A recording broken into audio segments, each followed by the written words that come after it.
You're in a room full of people who think you belong there. Your name is on the door, your title is on the badge, your work got you the seat.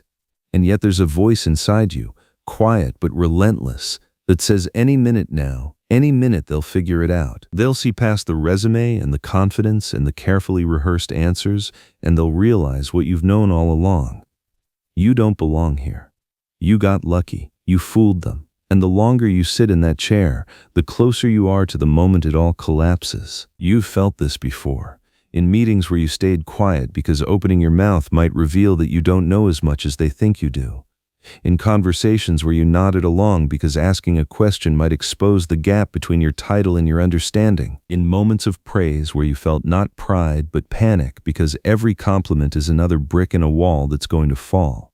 In job interviews where you performed confidence so convincingly that you got the role and then spent the first 3 months waiting to be fired. In relationships where someone loved you and you thought if they really knew me they wouldn't. In classrooms where your hands stayed down not because you didn't have the answer but because having the answer meant being seen, and being seen meant being tested, and being tested meant being exposed. The world calls this imposter syndrome. Freud called it something else. He called it the gap. The gap between the ego ideal, the person you believe you should be, and the ego, the person you actually are. And he said that gap is the most painful distance in the human mind because you can see both sides. You can see the person everyone thinks you are, and you can see the person you know yourself to be.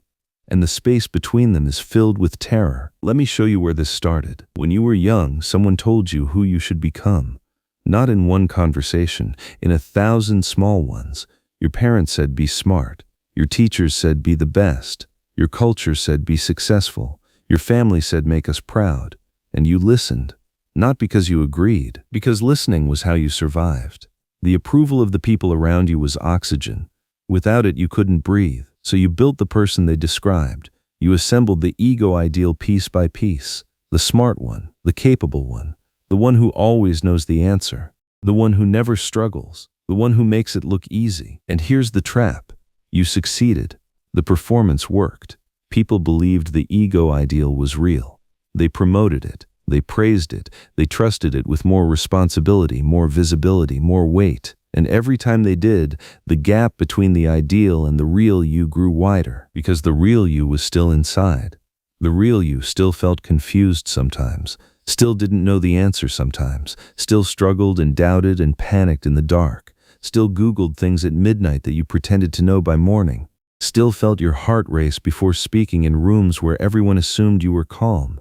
But the ideal couldn't show any of that. The ideal had to keep performing, because the moment the performance falters, the love stops. At least that's what your nervous system believes, because that's what it learned in childhood. Performance equals love. Failure equals abandonment. And no amount of adult evidence to the contrary can override what the nervous system decided was true before you turned 7. Freud treated a brilliant young physician who came to him in a state of total collapse. The physician had just been appointed to a prestigious position at a hospital. His colleagues respected him, his patients trusted him, his family was proud, and he couldn't get out of bed.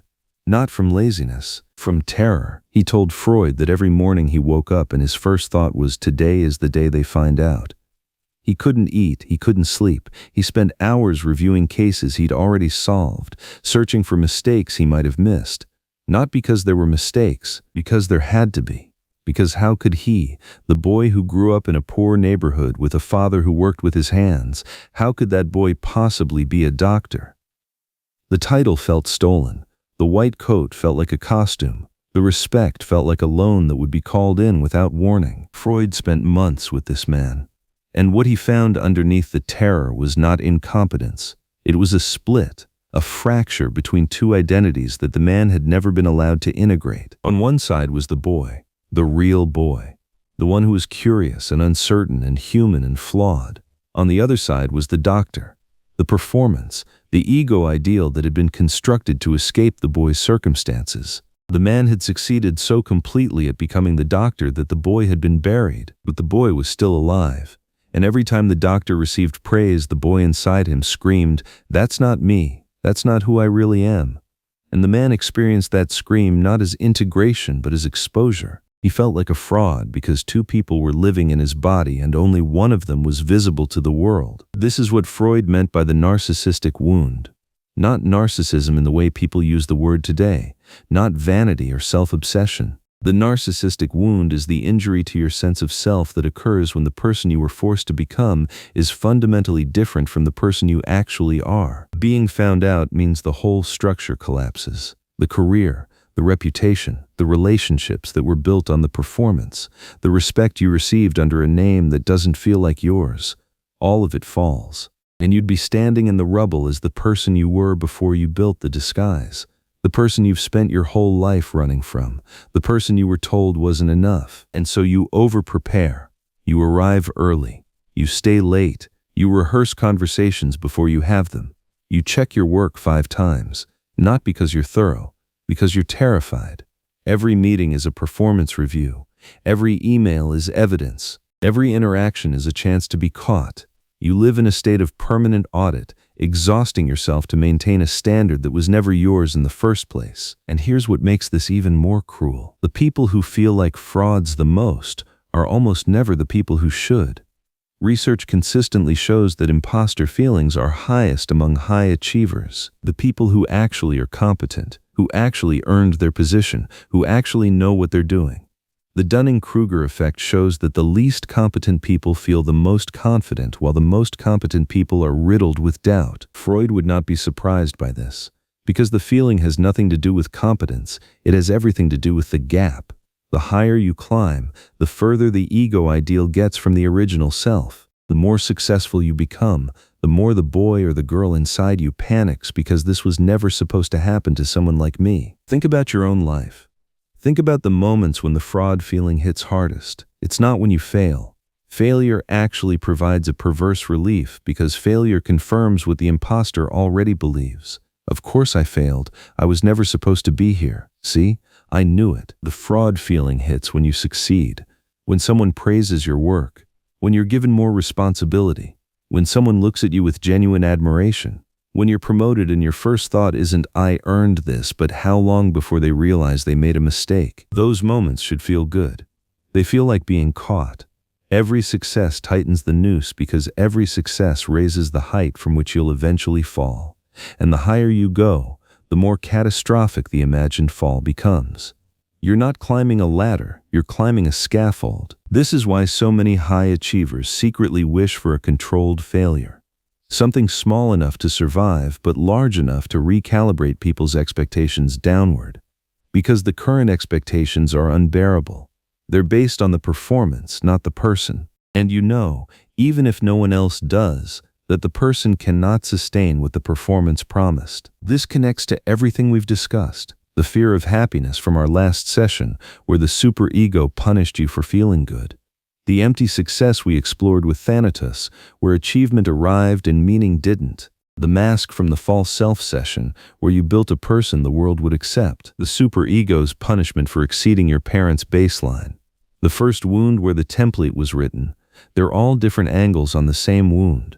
You built a person to survive, that person exceeded your expectations and everyone else's, and now you're trapped inside a success that belongs to someone you invented, rather than someone you are. The imposter feeling isn't a bug, it's a signal.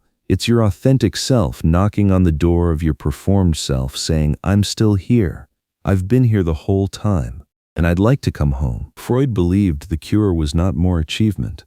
More achievement just widens the gap. More praise just raises the stakes. Another degree, another certification, another line on the resume, none of it touches the wound because the wound isn't about competence, it's about identity. You could win every award in your field and the boy inside you would still whisper they gave it to the wrong person. The cure was integration, bringing the two selves into the same room, letting the doctor meet the boy, letting the CEO meet the insecure child, letting the person everyone admires meet the person who cries in the bathroom before presentations, not to choose one over the other, not to kill the performance and not to bury the vulnerable self deeper, but to let them coexist. To stop pretending that competence requires the erasure of vulnerability, to stop treating your human limitations as evidence of fraud and start treating them as proof that you're real. Because real people doubt, real people struggle, real people don't know everything. And the belief that competent people never feel lost is itself the biggest fraud of all. It's a lie the ego ideal tells to keep itself in power. The physician in Freud's case eventually reached a breakthrough. It didn't happen through insight alone. It didn't happen through reassurance. Freud never told him, "You're not a fraud, you're brilliant." That would have been useless because the doctor already knew he was competent. And the man, this accomplished physician who saved lives and published papers and commanded respect in every room he entered, broke down completely. Because no one had ever asked about the boy. Everyone, his entire life, every teacher, every mentor, every colleague, every patient, every family member, had only ever been interested in the doctor. That's the difference. Being found out is exposure. Being found is recognition. The fraud feeling comes from the terror of being found out. The healing comes from the willingness to be found, to let someone see not the performance, but the person behind it. Not the title, but the human who wears it. Not the answer, but the doubt that precedes it. Tonight, try this. Think about the area of your life where you feel most like a fraud. The role, the relationship, the room where the voice says you don't belong. Now ask yourself, not am I good enough for this, but who decided what good enough means? Whose standard are you measuring yourself against? Is it yours? Or is it the ego ideal that was constructed by people who needed you to be something specific so they could feel something specific about themselves? Because the standard was never about you. It was about them. Your parents' unfulfilled ambitions projected onto your report card. Your teacher's need for a star student to justify their career. Your culture's definition of success that was written by people who never achieved it and resented those who did. You absorbed their standard and mistook it for your own, and now you measure yourself against a ruler that was never calibrated to your actual size. Of course you come up short. The ruler was designed for someone who doesn't exist. It was designed for the ego ideal. And the ego ideal was designed by people who were measuring themselves against their own impossible rulers handed down by their own parents in their own childhoods in a chain that goes back further than anyone can trace. You are not a fraud. You are a person who built something extraordinary on a foundation of self-doubt. And the self-doubt isn't evidence that you don't belong. It's evidence that you're honest. The people who never doubt themselves are the ones who should worry. You doubt because you care. You feel like an imposter because you're paying attention, and paying attention to the gap between who you are and who you perform is not weakness. It's the first step toward closing it. The gap doesn't close by becoming more like the ego ideal. It closes by letting the ego ideal become more like you, by bringing your imperfections into the room instead of hiding them in the hallway, by saying "I don't know" in a meeting and watching the world not end, by asking the question you've been too afraid to ask and discovering that the answer was something everyone else was wondering too, by letting the boy and the doctor stand in the same body at the same time and discovering that the world doesn't need you to choose between them, that in fact the world responds better to the whole person than it ever did to the performance, because people can sense the performance. They always could. They just couldn't name it. And when you finally drop it, even slightly, even for a moment, the relief in the room is palpable, not just yours, everyone's, because your authenticity gives them permission to lower their own masks. And suddenly the room full of imposters becomes a room full of people. Freud said the goal of analysis is not perfection, it's honesty. And the most honest thing you can do is stop pretending that the mask is your face. It was never your face. It was a survival tool built by a child who needed approval to feel safe. And you survived. You more than survived. You built something real, with borrowed confidence and uncertain hands, and a voice in your head that said every day you're going to be found out. That's not fraud. That's courage. The kind of courage that doesn't feel like courage because it's wrapped in anxiety and doubt and the constant hum of not enough. But it is. Building a life while believing you don't deserve one is the bravest thing a person can do. And the only person who doesn't see it is you. This has been your session on the Couch, Freud. If you want to understand what your mind is hiding from you, subscribe. New sessions every day.